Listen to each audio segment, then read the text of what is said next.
Hi friends, నా లైఫ్లో జరిగిన ఒక చిన్న ఎక్స్పీరియన్స్ని మీతో షేర్ చేసుకుంటాను. ఒకరోజు సాయంత్రం పకోడీ తినాలనిపించి బజార్లో ఉన్న తొక్కుడు బండి దగ్గరకు వెళ్ళాను. అక్కడ పకోడీ వేస్తున్న పెద్ద ఆయనకి లెఫ్ట్ హ్యాండ్ లెఫ్ట్ లెగ్ రెండు హ్యాండిక్యాప్డే. సరే, ఈయన పకోడీ అయితే ఒక చేత్తో వేస్తారు, కానీ పార్సిల్ చేయాలంటే అవ్వదు కదా, అసిస్టెంట్ని ఏమైనా పెట్టుకున్నారేమో అనుకుంటూ ఒక ప్లేట్ పార్సిల్ చెప్పి చూస్తూ ఉన్నాను. ఇంతలో ఆ పెద్ద ఆయనే వచ్చి ఒక టేబుల్ మీద పేపర్ పెట్టారు. అందులో కొంచెం పకోడీ పెట్టి అటు ఇటు 2 మడతలు వేశారు. సరే, దీనికి ఇప్పుడు దారం ఎలా కడతారో చూద్దాం అనుకున్నాను.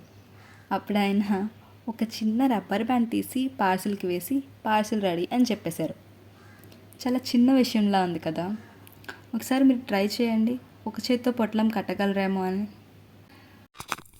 తను కూడా కట్టలేను అని ఆగిపోయి ఉంటే రబ్బర్ బ్యాండ్ యూజ్ చేయొచ్చు అనే సొల్యూషన్ దాకా వచ్చేవాడే కాదు.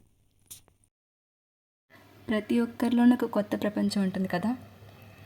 ఎప్పుడు చెప్తూ ఉంటాను, టార్గెట్ అండ్ చేస్ ఇన్ఫినిటీ అని. బయట ప్రపంచంలో ఉన్న ఇన్ఫినిటీని చేస్ చేయాలన్నా కూడా ముందు మన ప్రపంచాన్ని లిమిట్లెస్ చేసుకోవాలి. అసలు లిమిట్స్ అంటూ లేని మన క్యాలిబర్కి మనమే లిమిట్స్ పెట్టుకుంటూ ఉంటాం.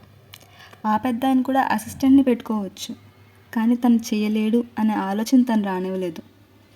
తన సామర్థ్యానికి లిమిట్స్ని కూడా సెట్ చేయలేదు. అందుకే యూనిక్గా కనిపిస్తున్నారు. Don't try to limit the limitless thing, just believe your shelves.